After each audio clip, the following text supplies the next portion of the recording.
I think it was about 1983. I was walking down the dock, and I heard about these guys off of the west coast of the United States that were the best longliners there ever were. And I met this guy on the dock, and I was talking to him, and I didn't really know him. And I said, "Do you know anything about the Figuritos and the Jester?" And he looked at me in the eyes and he said, "That's us." I often ask him, I said, "In those early years when you were beginning to learn how to fish, how many days did you fish a year?"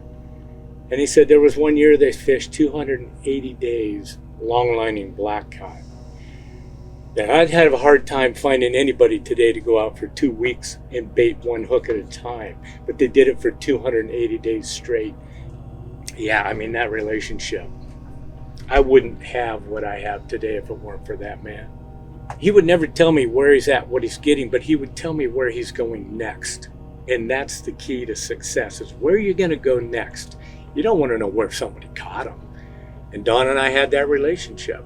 He wanted to make sure that fishermen had the ability to sell to somebody if somebody else wasn't willing to pay a fair price. And that was important to that man.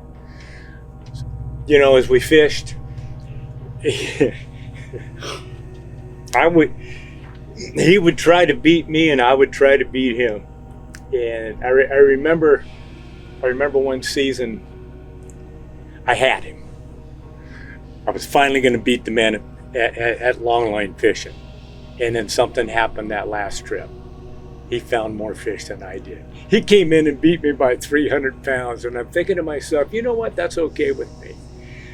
Because everything that he had got me up to that level was a big payoff. But what I'm talking about here is knowledge. Knowledge is priceless in this industry. It's an expensive industry.